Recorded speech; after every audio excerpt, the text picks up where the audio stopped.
Hello, everyone. Welcome to Pirates Parley, episode 25 already.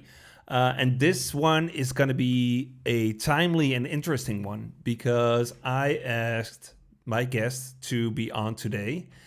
And it turns out that they had a incident yesterday, which we're going to go over today. But before we go there, please give it up for none other than Anas from Flash Trade. Yay! There you are. Hello, sir. GM everyone. How are you? Hello. Thanks. I am good and bad at the same time. So yeah, Are you tired? kind of. Yeah. All right. Yeah, before we dive into the reason the reason for that answer, tell us a little bit about yourself. When did you get into crypto? Where are you from? Where are you currently at? And what is your product? For sure. Yep. My name is Anas. I'm one of the co-founders at Flash Trade, which is an on-chain perpetuals exchange built on Solana, the only place to offer you up to 500x leverage with minimal slippage on multiple assets. And talking about how I started, it's been almost 11 years now.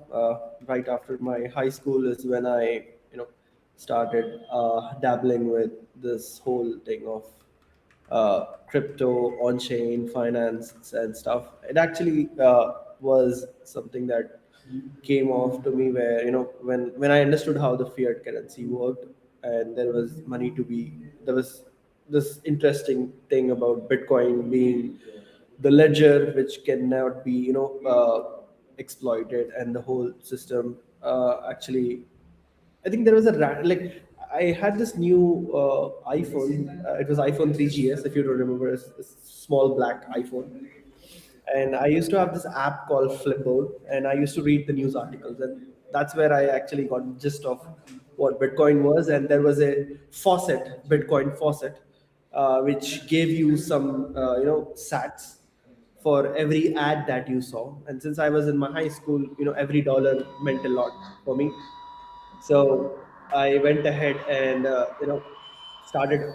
Uh, I'm sorry, sorry. no worries.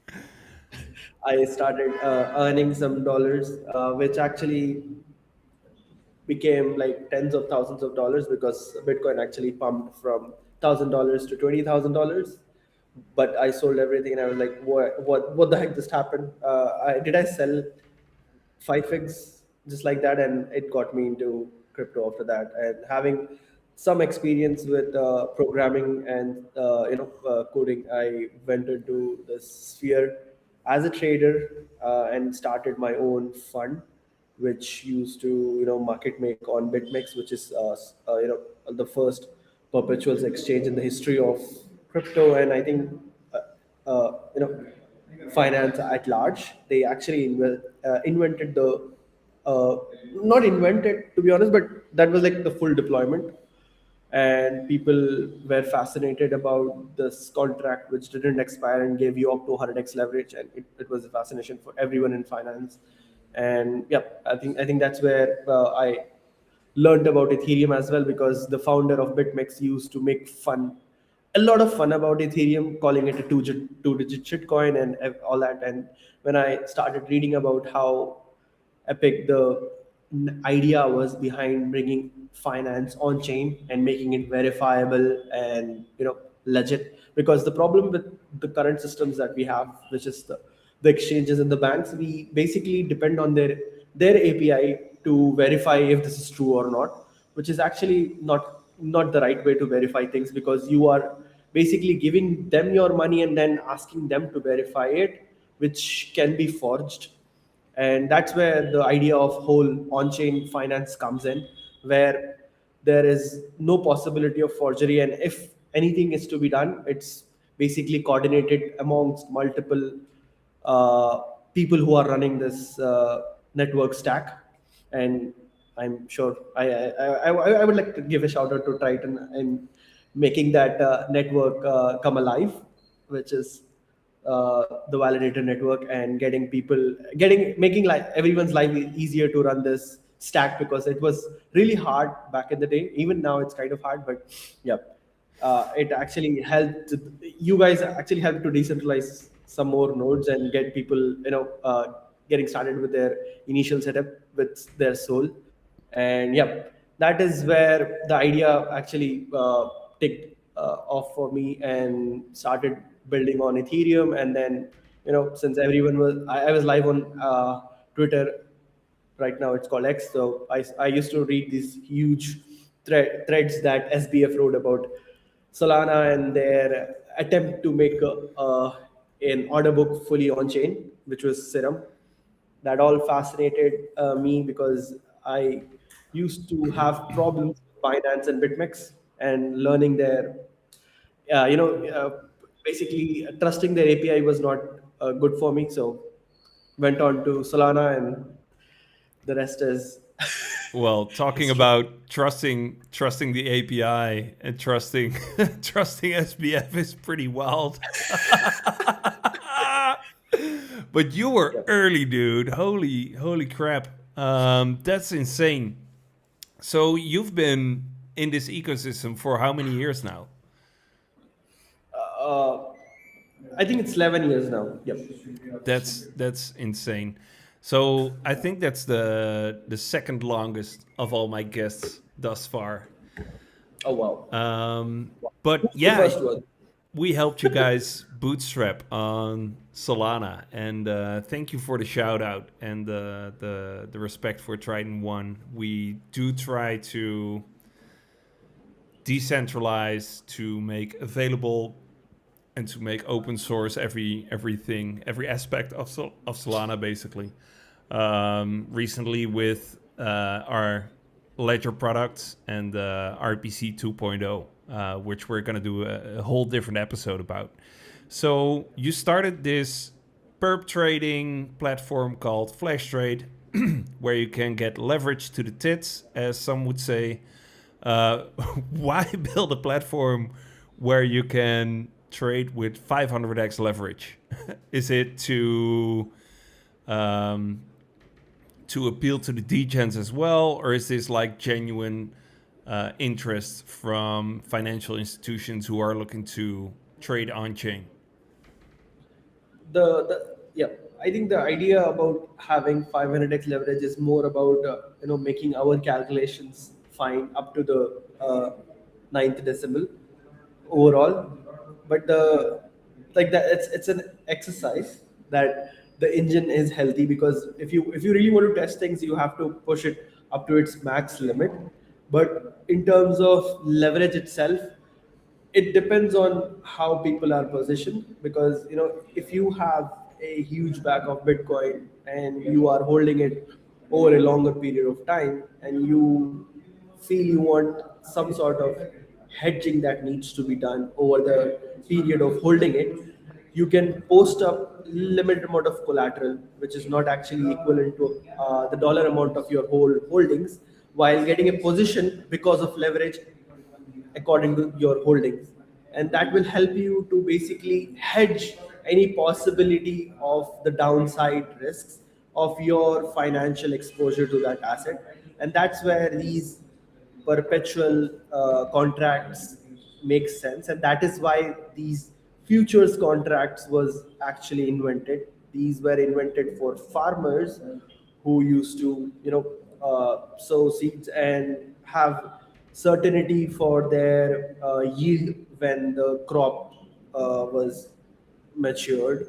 So that's how the futures contract actually was invented. And now with the perpetuals, these don't expire, and these essentially allow people to hedge their exposures as well as trade the short-term price actions if they see it going up or down with limited amount of capital and known amount of risk. They are able to make money or lose money according to the price appreciation and depreciation.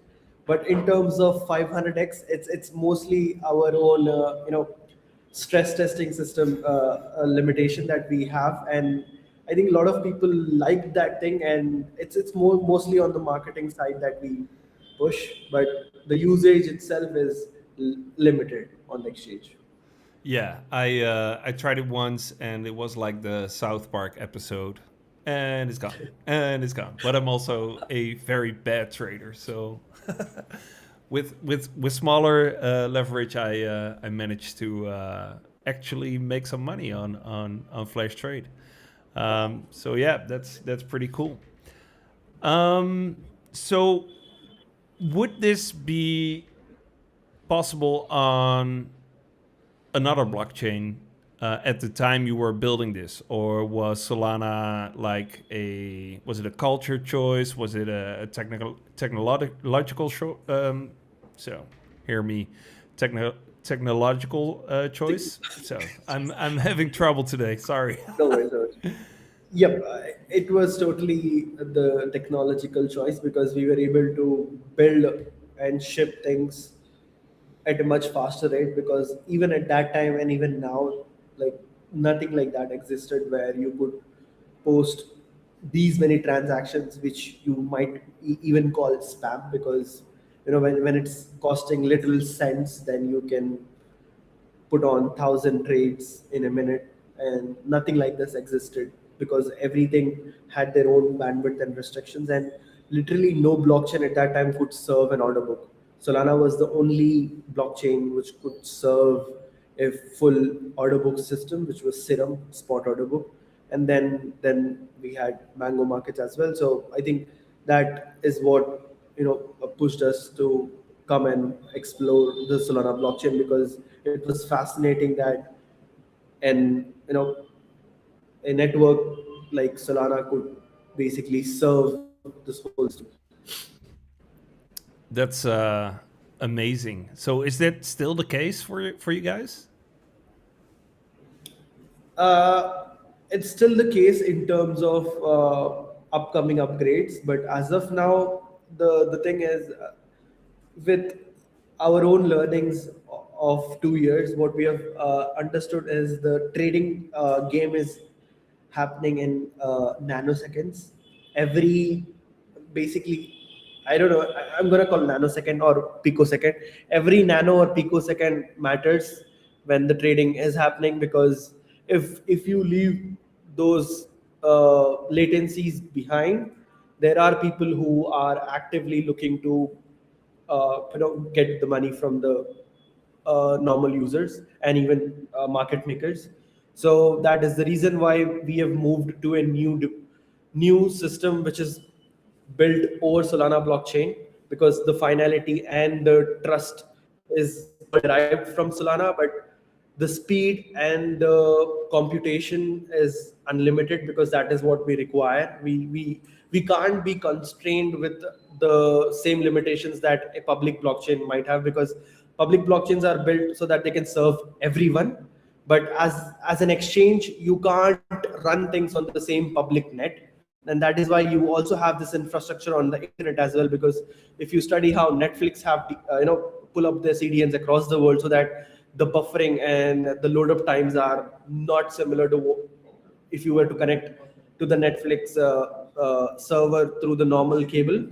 You have to have dedicated infrastructure if you want to serve users as fast as possible. And especially if you're talking about things in finance, as I said, every nanosecond counts. And due to that understanding and learnings, we basically run our own ephemeral machine, which is like a GPU that is plugged on to the CPU, which is Solana. And GPU is basically a dedicated uh, working engine that makes things load up much faster and much crispier. Just wanted to give a reference from the angle of gaming, computer gaming. All right, give me 1 second because I think one of the delivery guys that I just let Oh in my, has no worries, locked no worries. has locked himself out. Has locked himself In the game. in the building. Okay. Oh my God.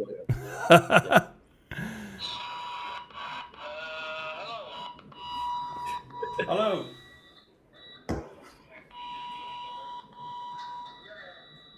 Kun je de deur open doen?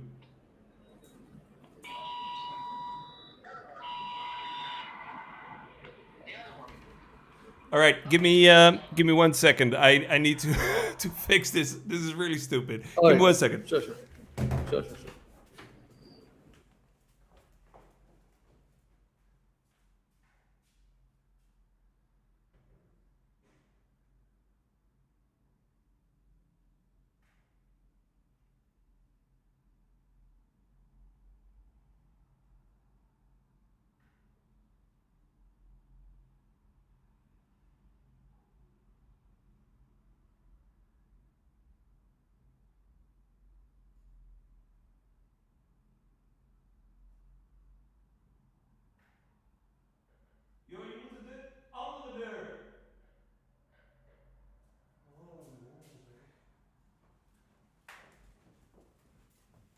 This guy was pressing against the wrong door. I'm so sorry about that. Let's see. Yeah, you are muted. Now you're unmuted. Yeah. Sorry for the brief interruption. So we were at why Solana was the solution for building the product that you had in mind.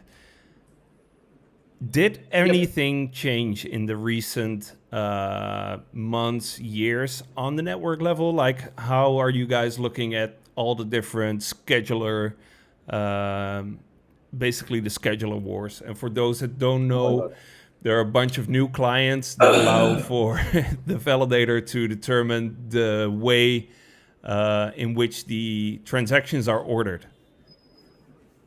Yeah, I think that it's going to be very controversial, but yeah, I think that is one of the very important problems that we faced firsthand, where when there are some validators, basically leaders coming up, there is a chance that no matter how much you pay up, although there is a limitation of how much we can pay, because we try to put up our transaction as like the Oracle updated transactions as fast as possible, because we want the most updated prices on chain for our programs to run. We did see some skipping happening, which kind of made our on-chain pricing slow by few seconds, which is about 6 to 5 seconds, or sometimes ranging to 10 seconds. Although we did try our best to compensate for that by paying the highest priority fees. But overall, as operations expanded, as markets expanded, the attempt to pay for all of those landings was not making sense from our business perspective. Although for other businesses, I don't know the way they are trying to structure it, because some people might be running their own validator clients, or they have modified it enough so that their own stuff goes as fast as possible. But for us, it was mission critical that we can't rely on this shared system and have this trust that no matter who the leader is, the transaction gets in. And I think that was one of the reasons why we did go with this system of ephemeral state machine, which would basically allow us full control over what goes in and what goes out. So yeah, speaking of that, you guys transitioned from using basically the whole Mainly. Solana network. You guys switched to using Magic Block's ephemeral machine, which is basically freezing an account and then allow for transacting on that account on a virtual machine, basically. And then SVM. yes, It's the SVM. So what you basically do is, like, the data and accounts are still on the mainnet. What you change is the data. The state accounts are similar. So imagine you have an account and you have USDC in that account. So what we do is we basically edit that data in that state account, and at the end, depending on the PNL and whatever that is settled, you get back the value in your account state. yeah, that's crazy. You guys are I think at least the first perpetuals market that integrated with Magic Blocks. I've known the guys since a very long time. Are you guys the first DeFi product at all? Yes, for them we are the first. We're the first exchange, is what I would say. That's really impressive. I know of some games that integrated Magic Blocks. Maybe that's also the initial use case that was introduced for Magic Blocks, maybe hence the name, but seeing it, find its way into DeFi is such a magnificent thing to see. What's it like working with the Magic Blocks team? Yep, it's. I think the only reason why we are able to deploy this was their willingness to work with us, and we've spent considerable time together. It's almost been 9 months since we've been working together, and we had two uh, two times where we actually sat together and built the systems. One was back in Mumbai, and one was when they visited us at Dubai. So during the Dubai visit, we actually took one whole villa, and both the teams full-fledged, all the people who are working on flash trade and all the people who are working with magic blocks came together and spent a full week on getting things aligned. And then we also had some very neat offside time as well, where we played some stuff. But yeah, I think this commitment to meeting up IRL was very helpful. And from their side, even now, with the current situation, their helpfulness to come together and have a faster response rate is actually very helpful to create this whole ecosystem. And I'm going to say even Triton does this, where we have our own dedicated channel, and no matter how at what time I shout, I do get a reply. So that is how things build over time. Yeah, Get built over time. I think that's the proper way to build rapport, but also trust in an otherwise trustless environment. You got to show up and you got to be there. And we don't do tiering. We don't do that just for the Flash team. We do that for all teams that are customers or individuals. Glad to get recognized for that. So, what did you guys play with the Magic Blocks team in Dubai? I think there was a couple of pedal games as well as, yep, couple of pedal games. All right. And then we did have some fancy dinners. So yeah. Fancy dinners and padel. Let's go. So talk us through what happened in the last 24 hours, the big elephant in the room. Sheesh. I think it's best if I bring in the engineer who's been working on it. He's just sitting beside me. Let me just bring it on him, because he's the one who's been pushing things. I was just trying to validate as best as possible with the best of AI that I have. But yeah, so please show us the guy who's responsible for this mess. Hey everyone. Hey. Yeah. Long time. Long time. Too long, always. Tell us what happened. Nice to see you. Likewise, bro. Yeah, I've been onto the rest for a bit, so a bit out of context. But yeah, if you're talking of the exploit and how it all went through, I think the Magic Blocks RCA report kind of did justice to the whole scenario that we had. And following responsible disclosure, we did not go out with the report before them, because other teams as well working on the ER, and it's a valid exploit which could be further affect downstream applications. So we had to kind of stick to the principles of responsible disclosure. Magic Blocks team was also on top of it. They had the fix in like a couple of hours when we pinged. So yeah, like really glad we came out unscathed, and a lot of learnings as well. Like yeah, we limited the damage to maybe like 5% of the TVL at this point, but later on we just want to be extra sure and kind of have it limited to the least possible number. Hopefully zero in the future, but yeah, that's a great learning. And it does come with a lot of learnings from people who've been through similar situations. More recently, too close to home, I would say, starting off with the drift exploit, and then across the DeFi ecosystem, we've had so many. And just last week, we had Ostium, which is a similar platform to ours, and that kind of got us on our toes. And we were able to kind of act in time because of the current situation that we've seen in DeFi and trust eroding. We wanted to make sure we have all possible safeguards that you can think of, because in the world of AI, there's no cost of idea to execution. Like you think about exploiting something or building something, you kind of have it right away. So it's just a race against time. And thankfully, we were able to kind of act in time and prevented a disaster for ourselves and for the ecosystem trust as well, I guess. Really glad and really thankful for all the support from builders, from advisors, from everyone around. So, yeah, to boil it down, what happened and what safeguards did you guys have in place in order to prevent, this total disaster that you're speaking of? A couple of things. I think we should start off with the RCA on this particular exploit, and then talk about safeguards, which kind of prevent this kind of exploit and many others.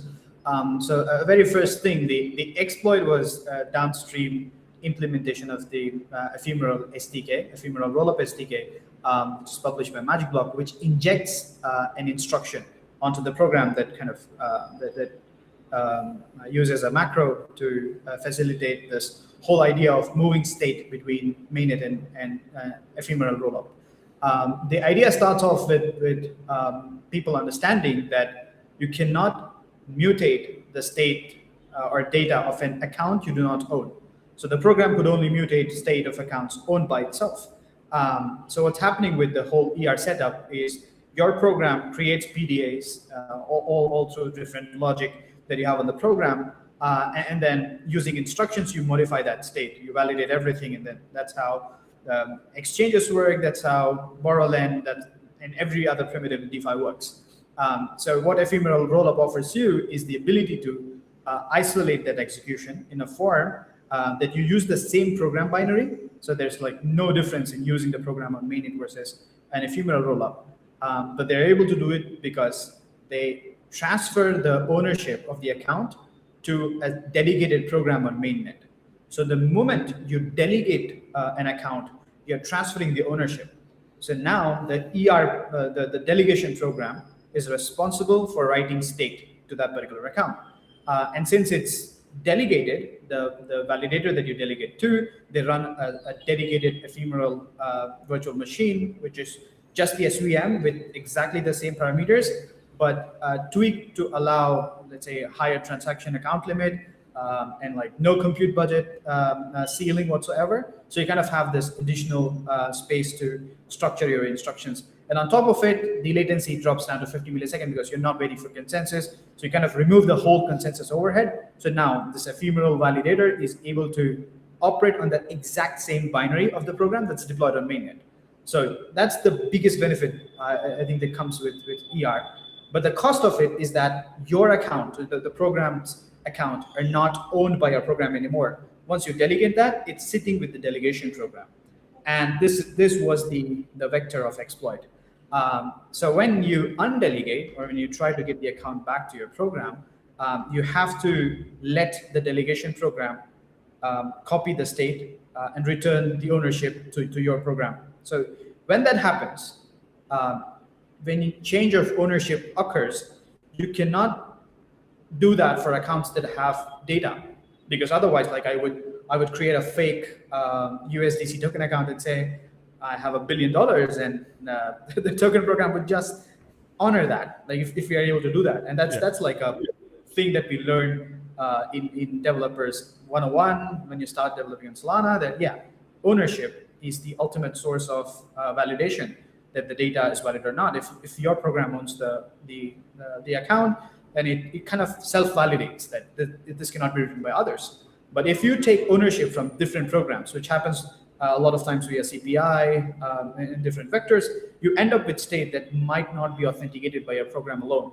And in this case, when the delegation program transfers the ownership of the account back to our program, it does so via a buffer, because it's the simple swap between A and B. So you use a temporary variable C, then you copy the contents of A to C, and then you have B, and then you copy it back. That's the most basic form of swap that you do as a developer. So delegation program creates a buffer account, copies the state, and then transfers the original PDA back to your program, and then copies the data from the buffer to your program.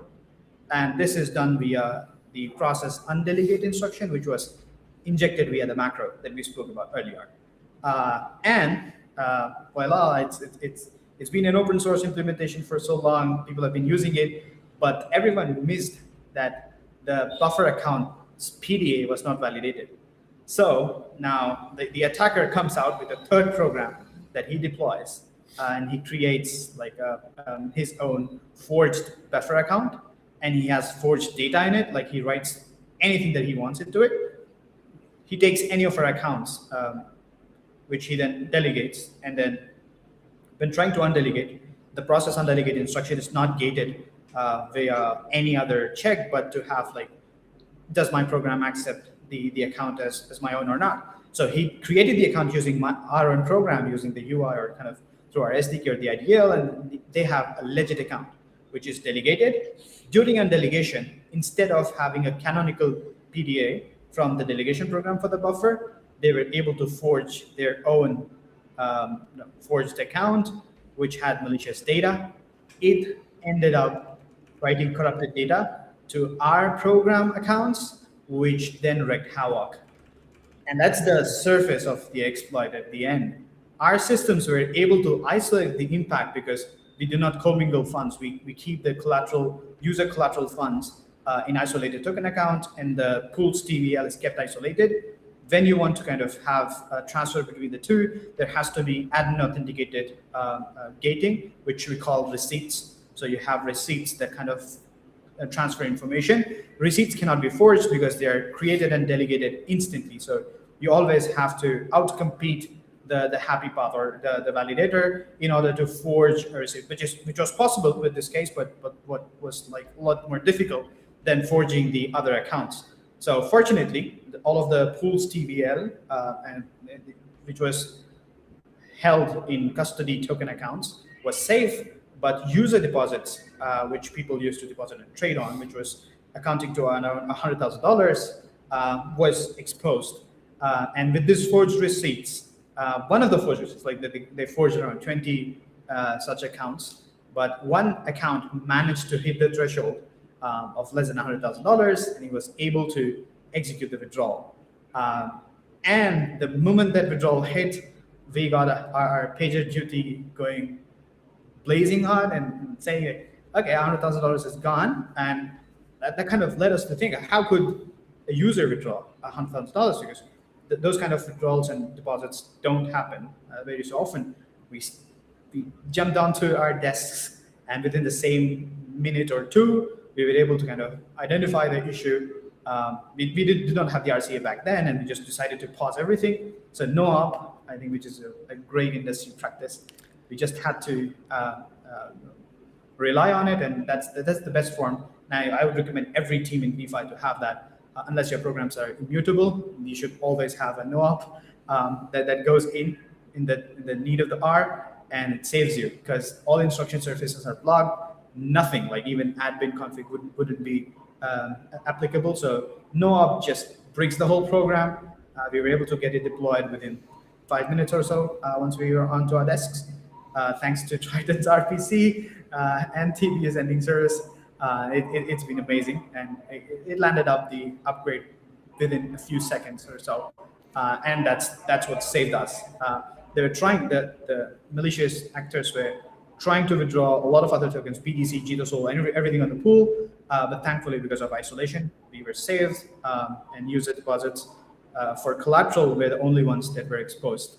Once the Noop was in, we kind of started on the RCA. Thanks to the Magic Web team, we found the issue in an hour from the exploit, looked out on the full RCA. Magic Web team was also kind of on top of it. We identified the issue and worked on resuming trading, because now we had these malicious receipts, which are still valid accounts for us as valid PDAs, because the buffer is just used to copy data and it's gone. So you don't have the surface vector to check the authentication of an account that is closed. So you had to identify the malicious state and make sure we eliminate all of it before we start or resume trading. Because the other vector for forging accounts on undelegation was still live until Magic Block would also fix it. So even they had to put the no-op on delegation program. So it was like a cascade of no-ops in stopping the flow. And Magic Block then kind of spoke with all of the other integrators who built on top of their ER tech, and a lot of privacy and other solutions also relying on it. So they were able to kind of convince all of them or to have a hand-rolled alternative to the SDK for the interim period.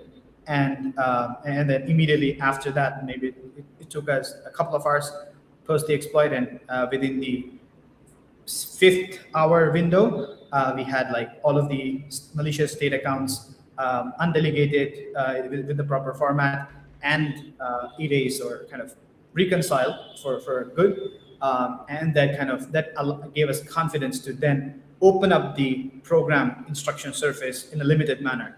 So we hand-rolled the trade-related instructions, given we have the sanity on the code base to kind of go in and handpick instructions that should be available after a no-op, and that's what kind of allowed us to only expose the trading surface within 6 to 7 hours of the exploit being live. We were back. People were able to close positions or open new ones and interact with the full trading surface. And then it was finally time for us to catch some sleep, I guess. It's super exhausted, and couple of hours. Yeah. Even now, it's not 24 hours since the exploit was detected. So I was just checking our Telegram. So we do have this bots that continuously, check everything and they flag, and that's how the flagging happened. And the limitation was about $100,000. And I think we had a similar explanation about our system on our live stream that we do on Monday, and I think the one who exploited actually attended that call, and they knew exactly how much amount they wanted to withdraw. That's crazy. So the TLDR is you guys get on a call, someone listens in, they take their learnings, inject a prompt into an ephemeral rollup, withdraw the maximum amount possible. You guys get alerting. What time was it when you guys got these alerts? Was it in the morning? Was it in the afternoon? It's like 10 p.m. around 10 p.m. night. Yeah. So everyone gets alerted through PD. You guys freeze up the entire thing, investigate, and then less than 24 hours, you guys are live again. Yeah. I must commend you guys for the communication on this. Like, it's super clear, super fast. The things that users might be concerned the most were all addressed in that initial reporting. I think there's a lot to be learned in the entire Web3 space about how to communicate, what to communicate. Did you guys think about that beforehand, or is that something you guys did naturally, or did you guys already had a draft somewhere? Like a worst case scenario, what happened there? I don't think we had any drafts, but it was just written by hand. So it was all spontaneous. I think the most important part is experience in the market. Like when you have been building for more years than others, I think it gives you this experience of how to act. And I think we've had a lot of conversations around this internally on what might go wrong and how bad it could get, which is what actually might have helped us to secure things faster. But overall, I think it's all about being vigilant and using the best resources at hand and not shying away from using the new tech that is coming out. I think a lot of developers at the beginning of this year, when things were coming out, might have shied away of not using the best of AI. But now I think the field is being level playing, because the best of developers, if they have the access to the best of frontier models, they are able to build much more better things which can never be exploited by anyone, be it from North Korean exploiters or even any other place. So I think people need to understand this thing that although AI has gotten very well, the people who are building also can do much better than what the capabilities AI offers, because it's not just good for hackers, it's also good for the people who are actually building. And I think this is one of the best examples right now. It's all because we had these frontier models that at hand, which were able to build these tiny bots and all those mechanics that flagged us as soon as possible. It's all because of the frontier modules that we have access to, because writing all these bots that could check around the clock is also another duty that people kind of mess up. And we've seen instances where the exploit happened, and after 2 or 3 hours or 6 hours is when the team actually knew that something happened. And for us, it was not even a minute that we got the ping, and we actually were on the desk and shipped accordingly. But I think this is where people need to understand that AI is not just helping hackers; it's also helping the people who are building things. If they are using the best of tech, they will remain on top of things.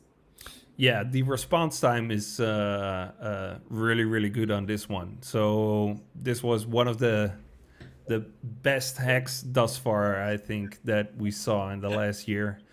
Although I'm getting increasingly worried, not gonna lie, about on-chain security. I hope to get one of the auditing firms on the podcast soon. So yeah, if you're watching and an auditing firm, I'm talking to you. Get on here. So I just want to add one more point in terms of this inherent risk and the feeling of insecurity in the wake of all people exploiting is like, see, the base model that everyone on chain can adapt right now is about having limited number of outflow on the money that can go on. So basically, what you can do is you can scan through all the instructions that basically let money out of the program and have these limitations on the outflow. So no matter what happens, even if the admin key is compromised, although it should be a multisig, the amount of money that could go out will be limited. So that is what happened with us, and that is what should happen with everyone else, and that is how we can secure for the future, because we all know there are vulnerabilities, and with anything that becomes bigger, there will be time and time out some vulnerabilities. It's more important on how you safeguard when those vulnerabilities are exposed. Yes, Yeah, I think derived wisdom. We've seen other teams kind of go down and kind of be exploited for a lot of capital, which is not a great sight to see. But that gave us a lot of derived wisdom, I would say, and a lot of people talking about it openly on X and other spaces that we have been in. That's been really helpful. And I think a lot of thought leaders in the space, the Imperial team has been great to kind of also interact with. They've given us a lot of early feedback and kind of made sure our systems are a lot better in shape, and people like Armani himself kind of coming out and kind of putting out the best practice as a thought leader in the space have been super helpful. And even Toli's Percolator, that's like a masterclass in risk engine design, which every developer should be paying attention to. And all of these tools have really helped us make sure we cover our tracks in the best possible form. And there's like still a lot more. Also, a quick shout out to Stride team from Asymmetric. They've been super helpful as well. We couldn't sadly get the CERN system up in time. There's a bit of a backlog, I believe, on the whole application process, but a great effort on that direction for people who might not be aware. A lot of developers who might not really have the know-how on NoOp and other stuff when the time arises. So I think that's a great effort. Yeah.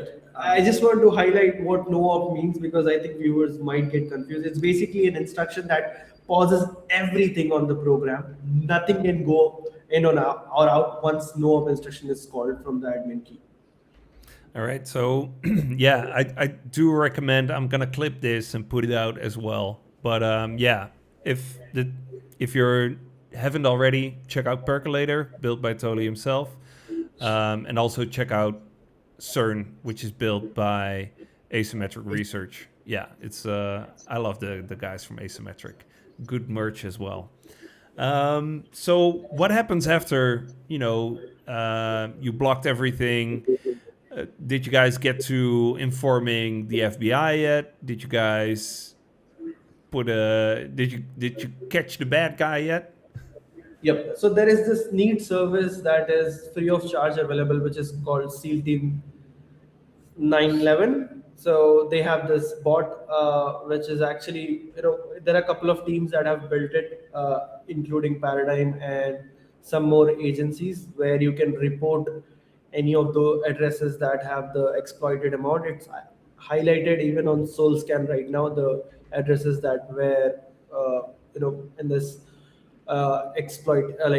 So basically, they tracked where the money came from. It came from Monero and bridged through something called Change Alley. I don't know. It's an exchange where people don't get any details from, and then they bridged out using Mayan bridge, Mayan Finance, and right now it's sitting on Ethereum in being swapped in Ethereum, and we do have that address, and it's being tracked and has been flagged across all the centralized exchanges.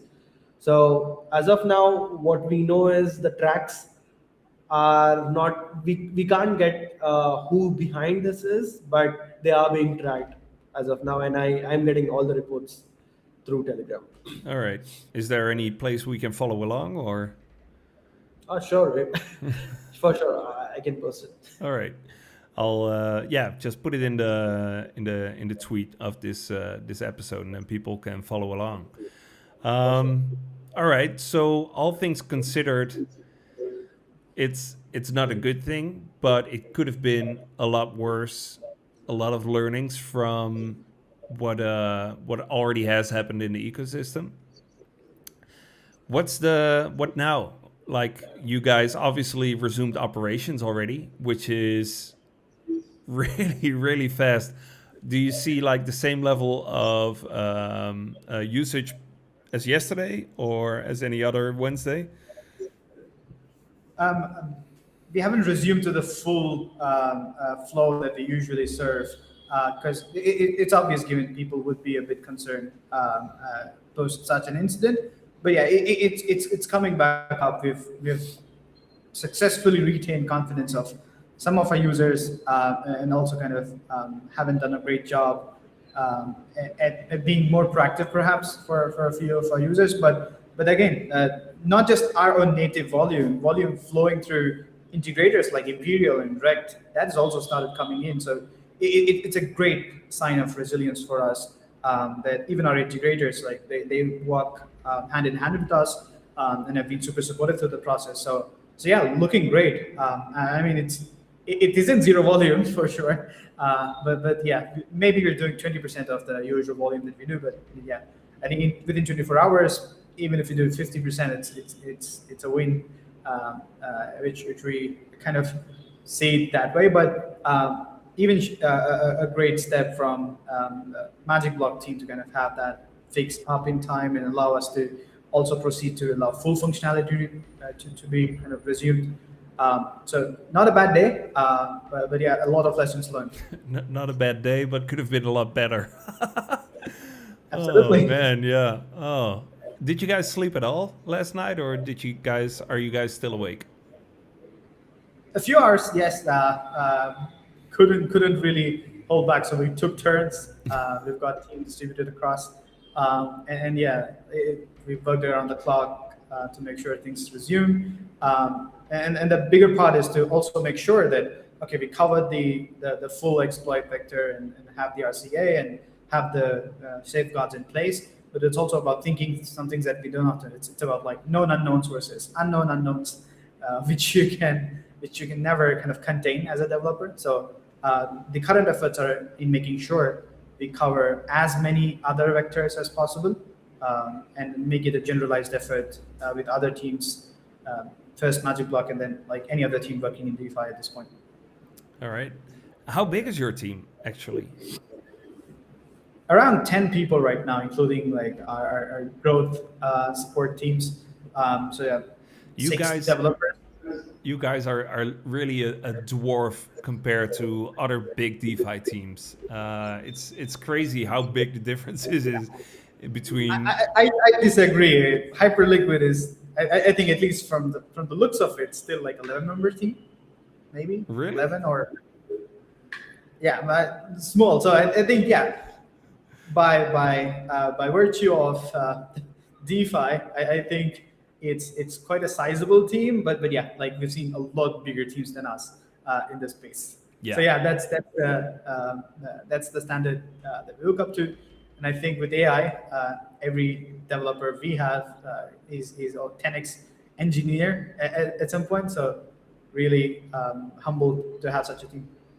Do you guys think that there's a tendency for teams that are bootstrapping to stay small and teams that get funding to grow enormously? Or is that just something that lives in my head?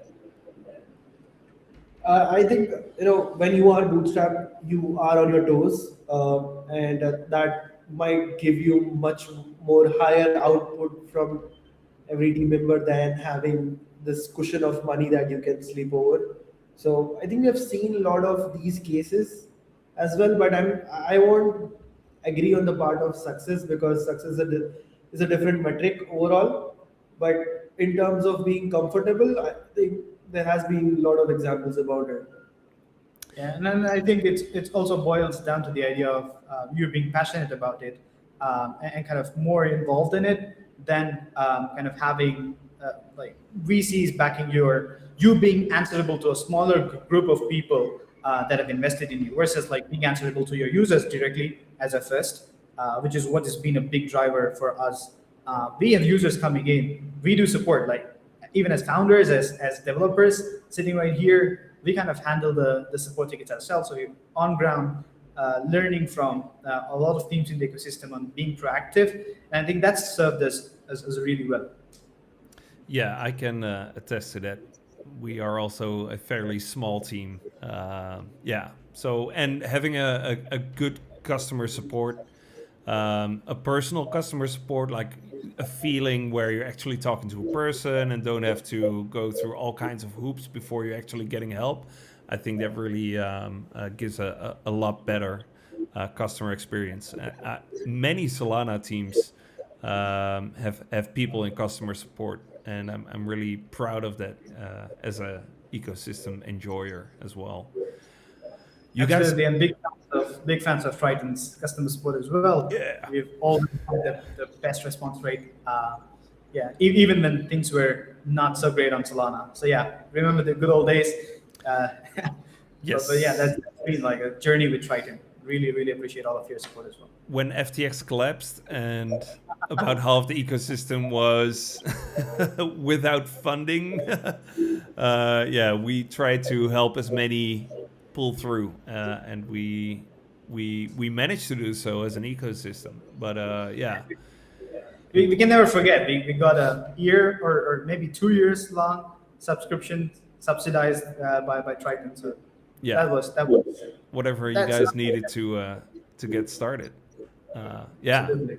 So in terms of giving, you guys are also a revenue sharing project, if I'm not mistaken. You guys have brought out a NFT collection. And if you stake your NFT, if I'm not mistaken, I don't have one, sorry. You are part of the people, the part that gets delegated revenue. What made you guys decide to do that? I think that was the time of NFT era, and we needed money to start the exchange. And we studied our ecosystem, and selling an NFT was the best way to start the exchange, and that's the route we took, to be honest. And it was very weird, and a lot of people did question us, why the fuck do you want to do anything with NFTs when you're running an exchange? And we were like, we want money to get started, and that's how we started. And we raised about $1.3 million by selling those NFTs. And during that period, which was about a year and a half, all the money that was revenue that was generated from that 1.3 million was given back to the holders of NFTs, and that was all paid back, the money that was raised up to the mark. And then we launched the token, which is FAF. And the interesting idea about FAF was about giving 50% rev share to anyone who stakes FAF, and having a full ownership structure through MetaDAO's Futarchic governance. And we are the only exchange right now who has the structure where the whole ownership, mint authority, and the IP of the brand is all owned by the holders of FAF through a Futarchic foundation, and everything that is running basically gives you 1:1 ownership through holding FAF. And you also have like the only catch here is like what we made is like the governance proposals can only be put up by the team members. No matter how much FAF you have, you don't have the right to put up a proposal. But that was the only catch. But apart from that, all the governance rights are in the hands of a fully diluted token, where there is no dilution except by the will of the token holders. Yeah, and I think one thing to add there is like the idea for revenue was a primary factor for us. Like otherwise, why would anyone want ownership in an exchange which doesn't benefit them? And we had a long way to go. We're just getting started. And then like any form of buyback or any other mechanism did not make sense. And standing true to the ideas of ownership token, even before MetaDAO was a thing or Futarchy was commonplace, we kind of led onto the decision to make sure that people who hold the token have the revenue share and the utility and governance rights. So the rug principle, I guess, was the driving force. And revenue is what differentiates FAF from other governance tokens. We've had great tokens in the space, Jito, and a lot of other which kind of involve staking, and wanted to make it sticky. Like if you stake, then you're kind of committing to the cause. So we wanted to kind of reward that in return, to kind of create a flywheel which allows people to kind of refer people, drive more volume. You kind of get the revenue shared to you when you stake. So it was like a flywheel, and it has really worked out well. Right now, we have no artificial incentives, like there's no token farming or anything that sustains volumes. It's just people actually wanting to trade, actually referring others to kind of come in and trade with the best possible slippage and the best possible leverage even. So that kind of counts to the whole experience and our idea of expanding our user base. So that's really served as well, I would say. Do you guys feel like you were the first team in many good practices that later got used as a good example by other teams in the ecosystem, without naming names?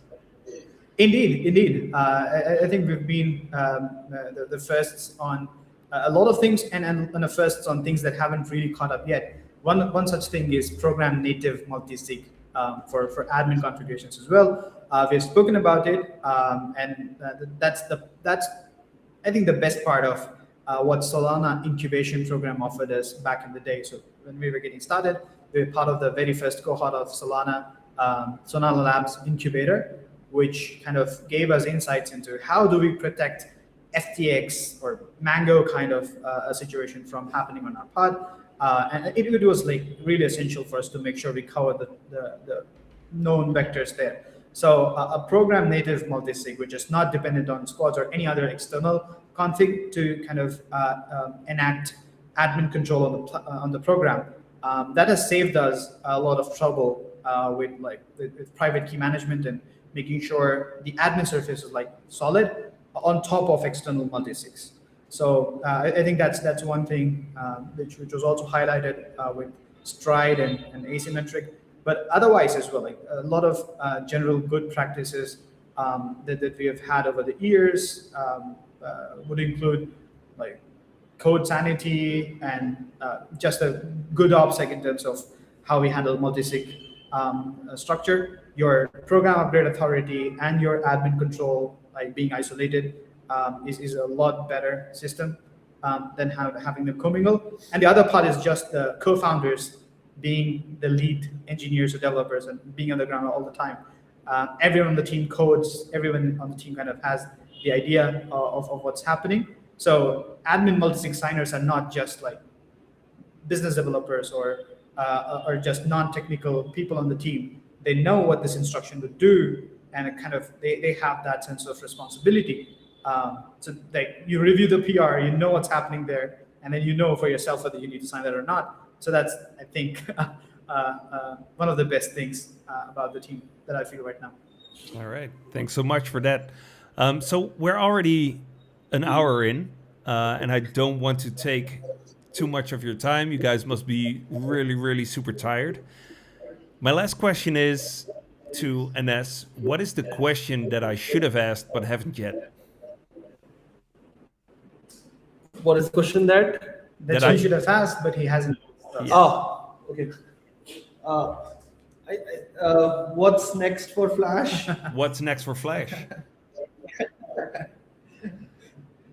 Yep. The next part is about basically adding a lot more assets with a seamless experience of 24/7 markets that we lack right now, and having this experience combined with a flow where people don't even need to know that they are interacting with something that's built over a blockchain.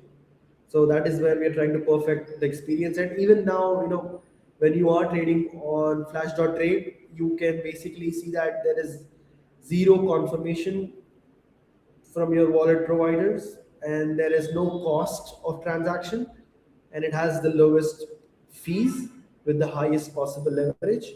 The idea is to expand this and increase our distribution as well. And that is where most of the work needs to be done, which is to get more users on chain without them knowing they are on chain. They are interacting with an on-chain program. I think that's always the best UX for blockchain interactions, to be honest. Take out the good, leave out the bad, and have your granny, your nana, be able to operate the blockchain. Thanks so much for your time.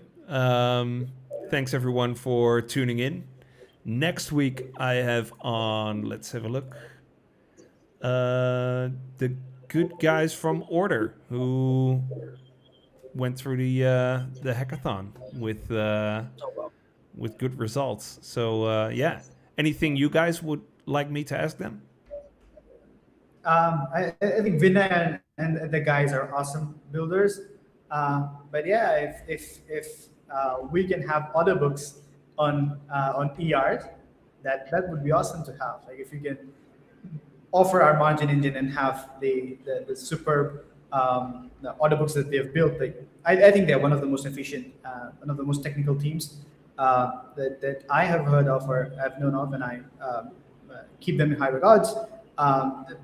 Very new team on the surface, but like super technical.